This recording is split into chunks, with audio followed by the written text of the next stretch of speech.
Welcome in, everybody, to another year of UFL Weekly. We UFL. are previously XFL Weekly. I am a co-host, Kyle Krajewski, joined by my beautiful co-host, Zach Cole, and we are here to chat UFL, XFL, USFL, all of the above weekly. So, without further ado, it's been a while, Zach. How you been, man? I've been good. It's kind of surreal to hear UFL. I mean, I just talking and thinking about it through your intro there.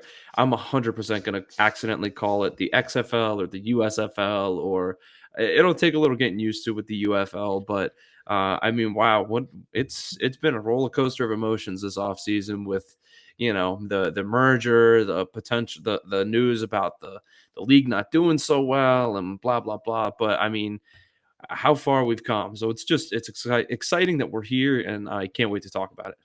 Yeah, I can weirdly remember the summer hearing quotes from Dwayne Johnson about how the league operated at a loss.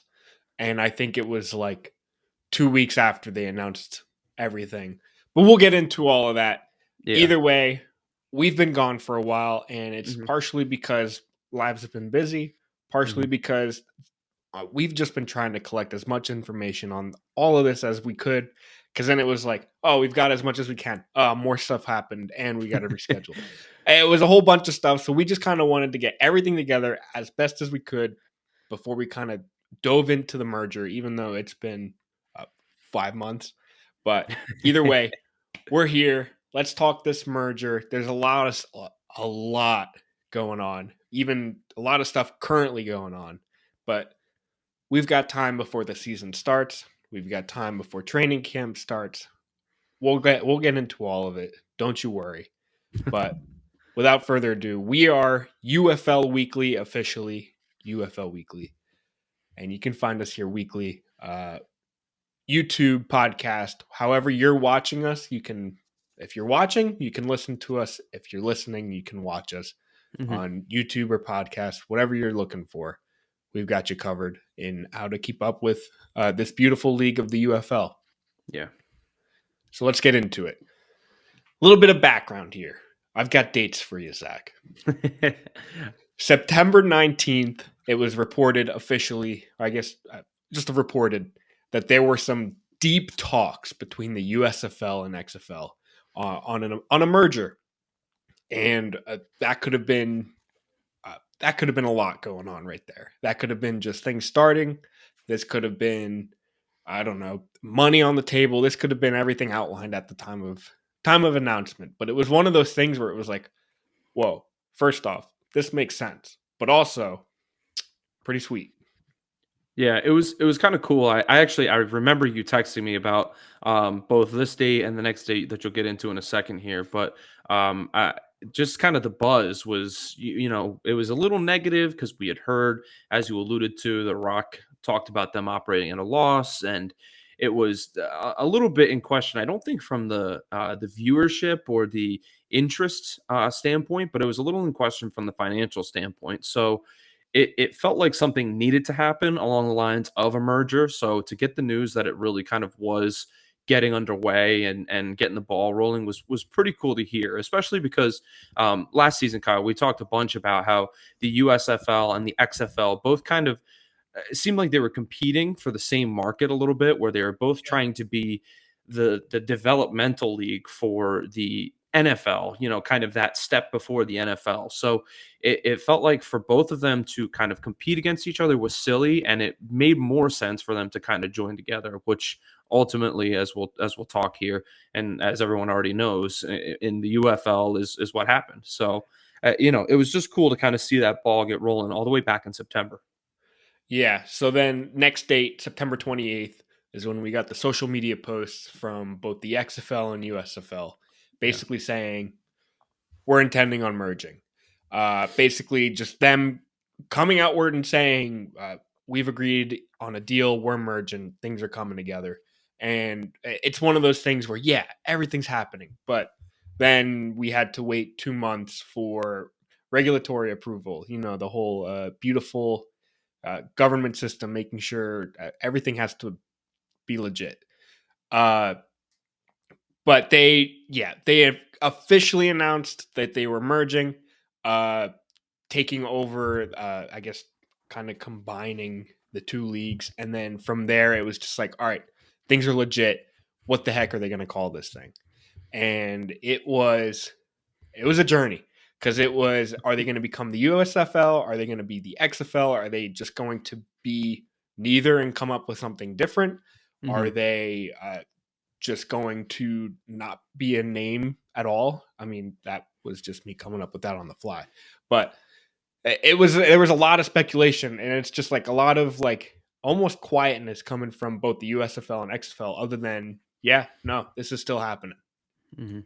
Yeah, it was kind of cool to see that they're both kind of tiptoeing a little bit. They're trying to figure out, like, it felt like they both respected each other as a league, and they didn't really kind of want to overpower either. It really truly felt like a merger, a meeting of the two different sides. Where obviously, when we get into the teams in a couple minutes here, you'll see that they really kind of respected both sides of this of the fence here. So.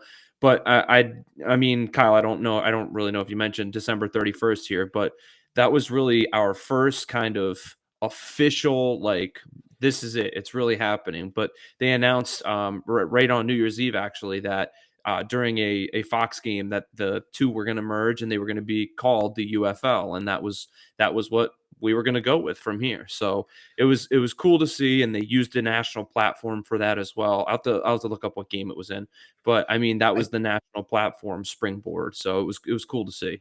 yeah, I think The Rock took a good old tour, and he was on the pregame broadcast for Fox The- Sports doing the, hey, we're doing another league here too. Because I remember he did it there, and then he was on for the college playoff games. He was out there Okay, on promoting it there through the too. ESPN broadcast and everything. Yep, on the next day, Gotcha. on New Year's Day. So He's yeah, uh they he's getting back into his ways from the beginning of last season. You remember that when we had that whole running joke where he was yeah, where everywhere? he's going to every game because he did. He went to every week He one did. game. Yeah, it was He's a impressive. monster. Yeah, he's back to teleporting to everywhere he needs to be to announce the UFL. But yeah, I Mhm, mean, we got, what are we recording this on the 10th? Just 10 days, 11 days ago, we got official announcement on the name of the league, the UFL, the United Football League. And from there, we got a whole boatload of details. mhm. From there, it was just which teams are sticking around, how the player dispersals are going to happen, and that's what we're going to kind of dive into today. Yeah, and the last major thing that we got there, and the last kind of relevant date that we have moving forward, is March 30th is going to be the official kickoff. And if you kind of compare and contrast that with XFL season last year, XFL started like the week after the Super Bowl Yep, was mid finished, and the February. NFL, yeah, it was February, I think 18th or 19th, but it was like Yep. boom, right into it. They wanted to capitalize on people missing football, so they just jumped right in, and I think it was a really smart move. But obviously, this year with the dispersal draft and the merging of two leagues, there's so many moving pieces. I think that it makes sense that it's a little bit later, and I don't really think that anyone will have an issue with it. The one thing I think maybe is a little questionable is they will be kicking it off right around like the Sweet 16 in basketball, which will be a little bit of competition. Maybe moving forward they'll move it up a little bit, but I don't know. Who's to say? Yeah, I think if anything, they're capitalizing on the market of sports fans who don't care about basketball Very and true. baseball, I guess. So I Very guess true. just football fans. Yeah. Uh, so I mean, the market exists. I think you and I both know have a friend that absolutely despises baseball season. So for football to exist in any realm in the spring is a blast for him. Absolutely. Uh, but yeah, March 30th, we got a kickoff date for the UFL. And actually, we'll get into how this is laid out. But the kickoff is between the USFL champion uh, Birmingham Stallions versus the XFL champions Arlington Renegades, which It's I pretty think cool. is just an insanely great way to do that. That's awesome. But Zach, what teams? are sticking around. Because this was a whole fall speculation. One, how many teams? Yeah. Two, which teams are sticking around and why? And we know it now. Finally, uh, Yeah. wow. I think before I even get into really mentioning anything, I think one of the cool things, for anyone who doesn't know, I do teach business on the side, and I teach sports management. And I always talk to my kids about the concept of regionalizing, which is kind of trying to pick a certain area and keep teams in it to keep costs down for for different reasons. And maybe that was something that The Rock and I don't know. I'll have to learn the USFL commissioner's name off the top of my head, Daryl but Johnston. Daryl Johnston. Okay, maybe that was something that the two of them kind of came together and decided, because that was something that I noticed when they announced the new teams, is that they are all from, if you drew a line down the middle of the United States, they're all pretty much to the, I guess, the eastern half of the United States. I mean, so with that being said, from the USFL, we're keeping the Birmingham Stallions, the Memphis Showboats, the Michigan Panthers, and the Houston Gamblers, who will now be known as the Houston Roughnecks, which is a little XFL name drop in there. So essentially, picture when you're playing Madden and you get tired of the playing as the Cardinals and you decide to rebrand as a different team, but you're still Arizona. That's kind of what's happening here. So this is still the USFL Houston Gamblers. So you won't see necessarily the players from the Roughnecks unless they get drafted there in the dispersal draft. Yeah. So from what I understand is that it's, I guess, the whole team, coaching and staff are the Houston Gamblers. They are Mhm. just rebranding as Roughnecks, just changing the logo, slapping that new logo on from the XFL team. And from there, it's just they are operating in these dispersal drafts as if they are the USFL team, Houston Gamblers. Correct, but that just kind of that doesn't necessarily mean that we're going to see the players from the Roughnecks. They have gone into the dispersal draft, correct? Correct. Yeah. So Yes. yeah, correct. Exactly. But you will And see then the the players from XFL. the Gamblers, correct? Yes, Sorry, exactly. didn't mean to cut you off there. Nope. And then the XFL conference or the XFL teams, but broken up by USFL conference and XFL conference. Great way to do that too. Absolutely. We've got the reigning champions, Arlington Renegades, sticking around.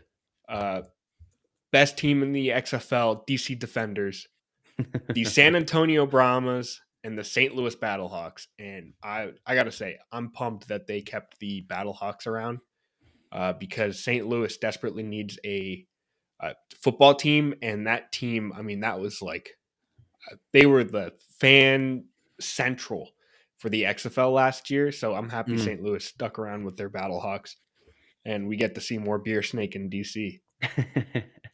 Yeah, it was kind of cool to see. I'm obviously Kyle and I are from Pennsylvania. I was a little bummed to see that the Pittsburgh team didn't stick around from the USFL. The Pittsburgh Maulers or the Philadelphia Stars, they're a little bit closer to us, but Or the New yeah, that Jersey Generals. or the New Jersey Generals. That's very true. I mean, man, we really missed out here. Jeez, but Yes. Yeah. it was still cool to see that so many teams from both sides came together, and we ended up with 4-4, and it kind of created an even split down the middle for this new league that we're looking at now. Yeah, I'm happy they worked it out. But yeah, teams missing, teams that are, I guess, no longer existing in the current UFL. It's not to say they will never be in the UFL again. Hmm. Just currently are not represented. Zach mentioned the USFL's Philadelphia Stars, New Jersey Generals, Pittsburgh Maulers, and I have this one in asterisk, the Houston Gamblers, technically, but we'll also mention the Houston Roughnecks. The Houston Roughnecks of the XFL no longer exist. The name Correct. Houston Gamblers no longer exists. It's a little Uh, tricky. Hopefully, we explained that well enough for you. Uh, and then from the XFL, the Orlando Guardians, the Seattle Sea Dragons, and the Vegas Vipers are not in this year's UFL pool. I think it's kind of interesting, Kyle, that the three teams from Texas did still exist, which was something we pointed out in the XFL a couple times last year with that kind of triangle bubble situation they had going on there. Yeah, I think from what I understood, and I haven't seen anything further about it, but I think when conversations were being had about the merger, they really liked the hub style, I guess, organization that the XFL had last year. Mhm. And I know the USFL had something different where it's not like they went out to New Jersey to play their games. They kind of kept them into, I think last year they had 3 stadiums that they played in. And I think it Okay. was Birmingham, Canton, and uh, Detroit. Okay. But I think they're going to do some hybrid of that. I haven't seen details on that. So we'll let you know if when we find that out. But I think they're going to kind of try something similar to that. Maybe it's an XFL hub and a USFL hub. Mhm. Um, That'd be but cool. I know that I remember seeing that they liked that idea of it, but I don't think they fully fleshed that out yet.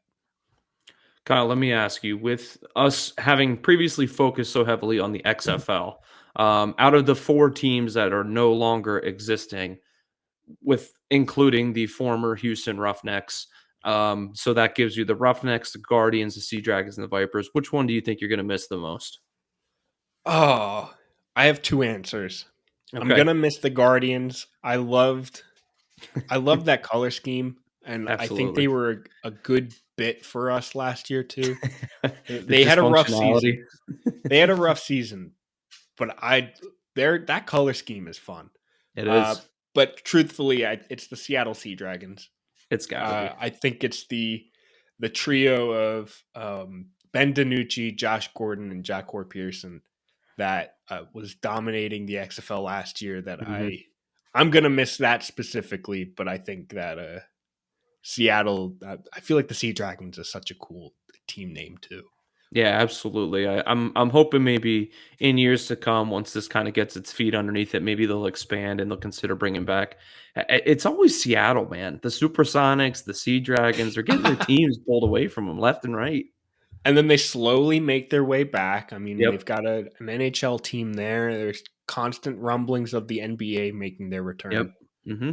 You can't keep Seattle out of the league for too You long. can't. It's a great city. All right, let's talk player dispersal. Hmm. The way it's currently going on, because it started last week, January 5th was I guess this past weekend was the first dispersal draft. The way it kind of is shaking out is that players are distributed based on division or conference, however you want. I think it's conferences. So, for example, players on the Philadelphia Stars, the New Jersey Generals, Pittsburgh Maulers from the USFL side are. I feel like I'm missing teams. I'll check into that for you. Let me just double check. I'm missing a team because that's only 3 missing. USFL teams are, or Ah, USL players. the New Orleans Breakers. I saw New Orleans. I meant to put them on here, and I just went right into Houston. But those players who were on those teams that are no longer in the league, those 4 teams, they are available to be drafted by USFL teams. So USFL talent is staying in USFL, and XFL is staying. Talent is staying in XFL. So they basically did a draft behind the scenes because they don't like to show all of this to us fans. But behind the scenes, it was USFL drafting USFL players and XFL teams drafting XFL players. Mhm. So that is how it took place this past weekend, and then we get a second variation of that January 15th. So basically, prior to these drafts, I'm jumping backwards. Teams were able to protect 42 players. They drafted up to 20 players on January 5th or the weekend of January 5th. And then January 15th, they get to draft another 20 more players. So Mhm. kind of like get their first load of 20, figure some things out, decide who they're keeping, decide where they're going to play some players, and then they do it again.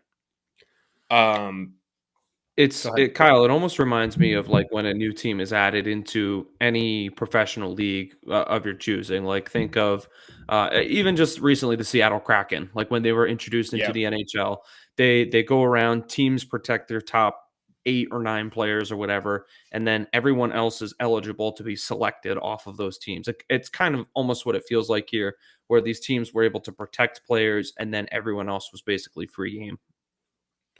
Fair game, not free game. Yes, that's almost exactly how it is, except the teams that are not in the USFL or XFL anymore they can't protect any players. Right, completely open. Yep. So it's basically, think of it as organized free agency. Mm-hmm. And then January 16th, free agency begins for players not previously selected. And just to let you know, viewer or listener, Zach and I will break down players and drafts next week. So we'll basically break it down after round 2 of the dispersal draft. We'll outline too much stuff for one episode. Too much stuff for one episode, guys. I don't want to sit here for 5 hours talking with Zach. I can only handle him for 30, 40 minutes. I understand. But yeah, so we'll break that down next week. But for right now, you just kind of have to try to guess our thoughts on Jacquard Pearson now being a St. Louis Battlehawk. But we'll save that for later. And I think, Kyle, the last thing that I just want to mention, just 100% to reiterate, just so we are completely clear, Houston shared a team in both leagues. So it was the Houston Gamblers and it was the Houston Roughnecks. They have essentially come together to become the Houston Roughnecks, even though it is the Houston Gamblers' entire team. I just want to make sure we're completely clear on that. Correct. Because I feel like that's hard to understand. The Houston Roughnecks are drafting from the USFL pool and are in the USFL conference. Correct. So they are a USFL team. Pretend the XFL Roughnecks never existed. Yes. Wipe that from your memory. Think that the Houston Gamblers are just the Houston Roughnecks now. Right. For all intents and purposes, we can just call them the Houston Gamblers. But when the season starts, we can switch them to the Houston Roughnecks. But we're not going to do that because that'll get too confusing. Exactly. Speaking of Houston, we have, I think this was the only coaching change. This is the only one that I saw. I may not have been digging too deep, but the primary coaching change that I saw, mostly because they are now the whole Houston thing. The XFL Roughnecks head coach was Wade Phillips. Wade Phillips is now coaching the San Antonio Brahmas. So Hines Ward is no longer coaching in the XFL or the UFL for now. Right. I feel like I haven't said UFL for a while. Wade Phillips is now coaching the San Antonio Brahmas because the Roughnecks or the Gamblers are the Roughnecks. The Roughnecks don't exist, but they do. But Wade Phillips Roughnecks don't exist anymore. Bingo. Wade Phillips is now a San Antonio Brahmas coach. Long story short. Easy. You got it. All right. Boom. Training camp and season details, just from what we've kind of got now. Training camp begins February 24th in Arlington for all teams. So it's basically, think of like spring training, where they kind of all collect in the South. That's what we've got for training camp. Each team invites up to 75 players to camp, but the rosters have to set at 50 players once the season begins. And then there's each team has 42 active players on game days, and then the fun third quarterback as an inactive going into each game. Well, I feel like there has to be, I gotta add in rules for the UFL have not been. I think they're not finalized, and that's why we don't know them yet. They are not announced yet, and once they do, Zach and I have got you covered, like we did with the XFL last year, breaking down each cool new rule or different rule. Basically, we'll differentiate from what is different from the NFL. So the common man tuning in cannot possibly understand. And we'll probably discuss what's different from the XFL and stuff, but we got you covered. That's a different episode because we don't know them yet.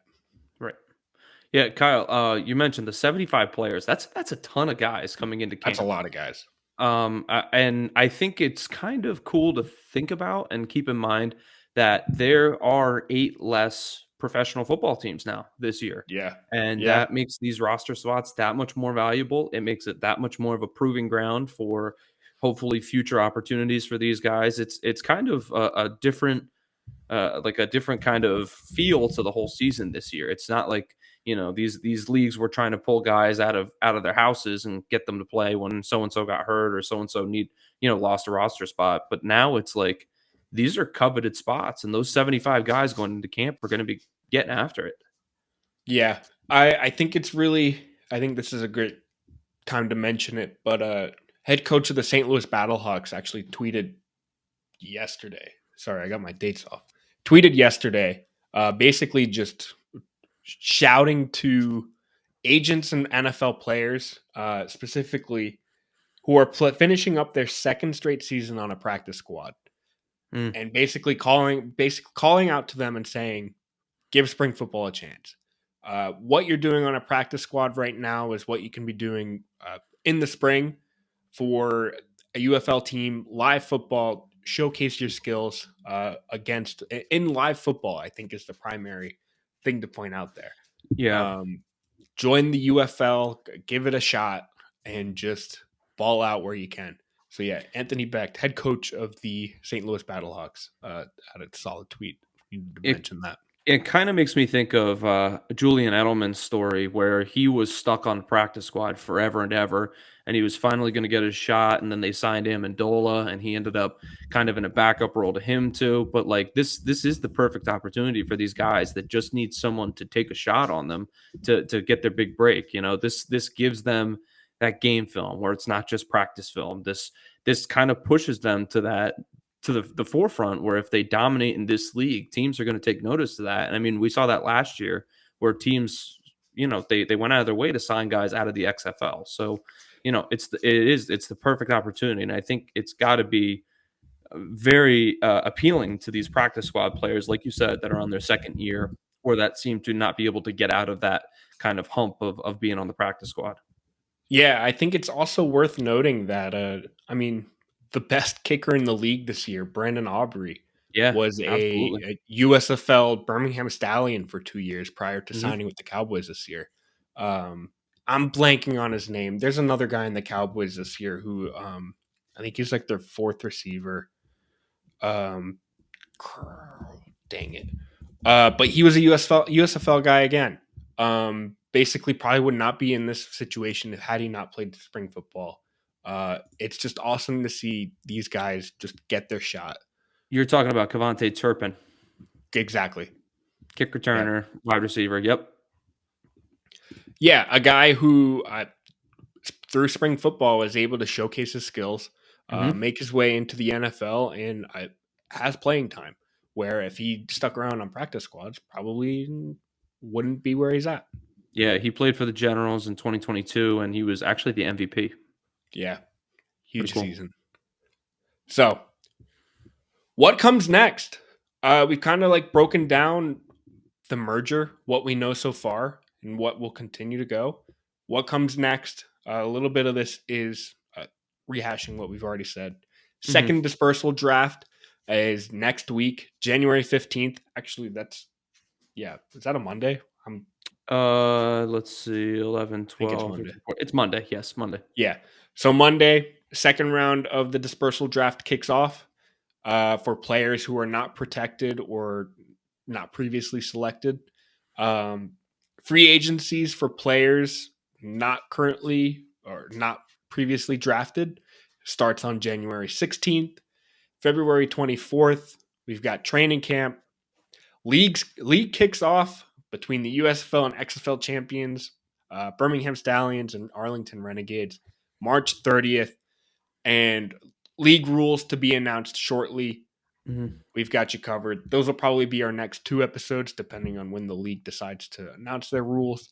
So next week we've got players, different places, and rules coming up the week after potentially. One thing I did want to mention earlier that I completely forgot.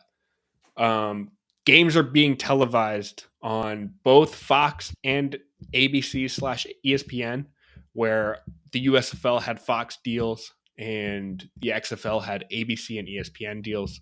Now they're basically combining those two deals and going to be broadcast on both channels or both, I guess, platforms, which awesome. Great visibility for the league. Yep, it's a big deal. So that's it.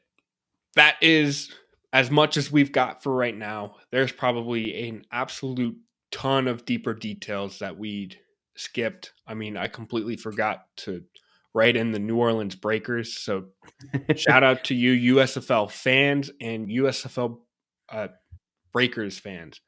I apologize.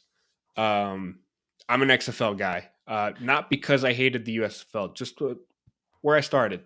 So I apologize deeply. I'll never forget the New Orleans Breakers again.